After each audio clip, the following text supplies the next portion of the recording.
Hey everyone, welcome back to Programming Fields. I'm Umesh Rana. In the last video, we have explored the middleware in Laravel, in which we have discussed about the types of middleware, its features and responsibilities. Also, we saw how we can modify the request and response in the middleware, and lastly, we had covered how we can pass parameter in the middleware and the dependency injection as well.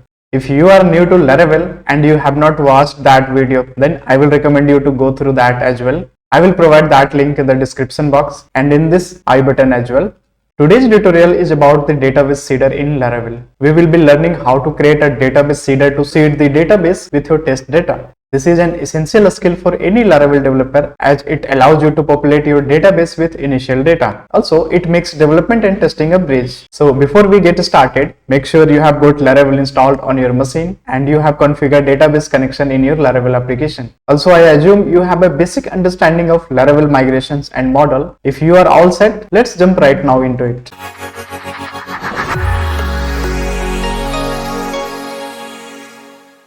So I have navigated to the terminal and already created one Laravel application, and also I have opened that application in this VS Code editor. Alright.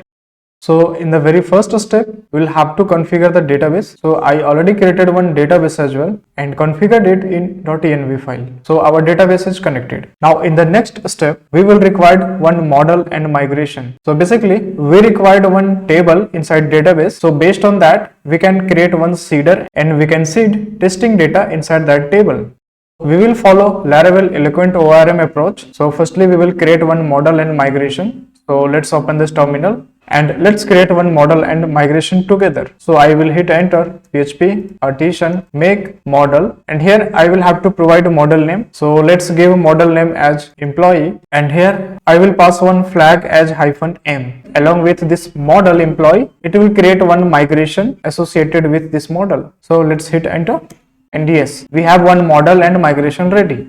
Now let's switch back to migration, and here let's define some fields inside this migration. So we will add table schema inside this migration. I will define few columns as name, alright, and let's suppose designation, salary, and joining date. Alright, so this migration is ready. Currently I'm just defining some basic fields just for demonstration purpose, so that based on this we can seed some testing data. Now let's switch back to employee model that we have created now. So inside this model we have this employee model. Inside this we will create fillable property. So I will write protected fillable array, and inside this we will have to define the same fields that we have defined inside this schema. So let's add one by one as name, designation, salary, and lastly we have this joining date. Okay, this is done. Now let's switch back to terminal, and here we will have to migrate this. So we will write PHP artisan migrate. Yes, so our table is migrated. Let's check this schema inside this database. Let's refresh, and yes, inside employee we have the following fields. Now in the next step we will create seeder. So for creating a seeder, again we will use PHP artisan command. So we will write PHP artisan make seeder, and here we will have to provide seeder name. So currently we are going to create seeder for employee because we have created employee, migration, and model. Alright, so let's define seeder name as employee seeder. Okay, let's hit enter, and yes, we have the seeder ready. Now if we will navigate to the database folder, and here inside this seeders we have the new seeder. Alright, and inside this employee seeder we have one function as run. So inside this seeder we will have to define the logic for seeding employee table. Alright, so currently we are going to seed only employee table. So for that we have created this specific employee seeder. Alright, so here we will have to define the logic to seed data to the employee table only. So firstly what we will do, we will have to import employee model. So we will write use app/models/employee. Alright, and here we will call this employee model : create function. Okay, and inside this create function array we will have to provide the field as name, designation, salary, and joining date. So let's create one associative array, name as, let's suppose, John. Okay, and the next field we have designation, and let's add designation as software engineer. Alright, and next field we have salary. So let's add some random salary. Okay, we have the joining date as well.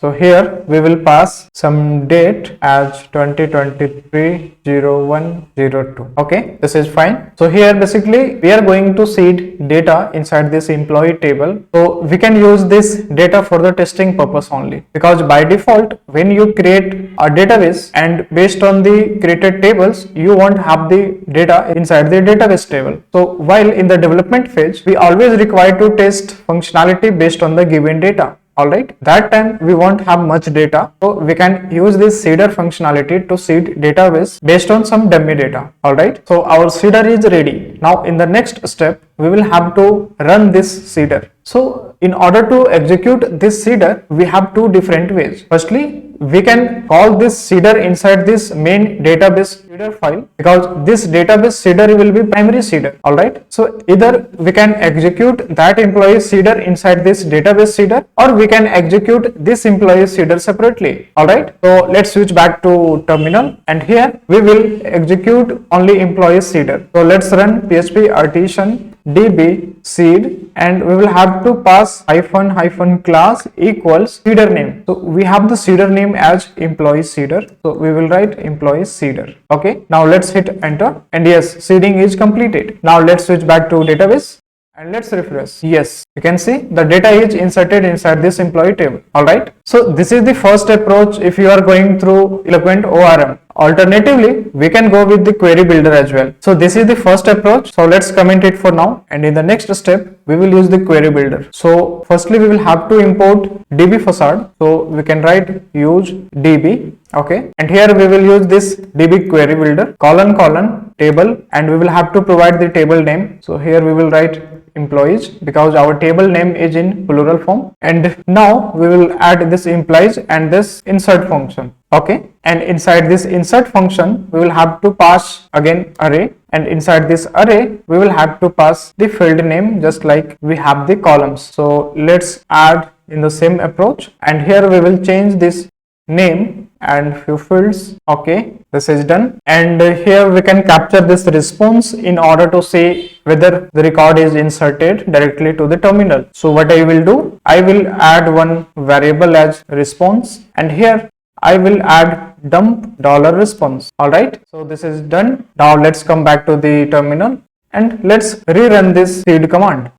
Yes, so here we can see this seeding is completed and we got this true response. That means the employee seeder is executed successfully, and we have the entry in the database. So let's check the database again. Let's refresh it. Yes, so we have used this query builder. So based on that, we are not having this created at and updated at field, because that is maintained by Eloquent model itself only. If we needed this created at and updated at, then based on that we will have to add these two fields manually. So by using these two ways, we can use this database seeder. We can either go with this Eloquent ORM or either we can go with this query builder. In order to extend this functionality, we can make a set of array, and inside that array we can create a list of employees data, and based on the list of array data we can iterate those data in order to seed the database. And also you have to make sure one thing: before running db seed, you will have to truncate the table so that it won't make duplicate entry inside this employee table. Alright, so for that we will be using this db facade. So here we can write db colon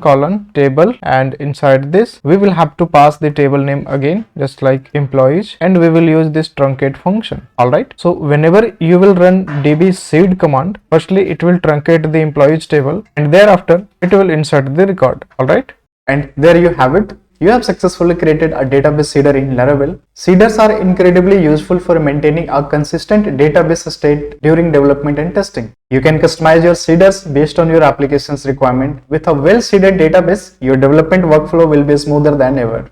If you have any questions or run into issues, feel free to ask in the comments below. In the next video, we will extend this database seeding thing using the database factory. So don't forget to like this video, subscribe to Programming Fields for more Laravel tutorials, and hit the bell icon to stay updated. Happy coding, and I will see you in the next video.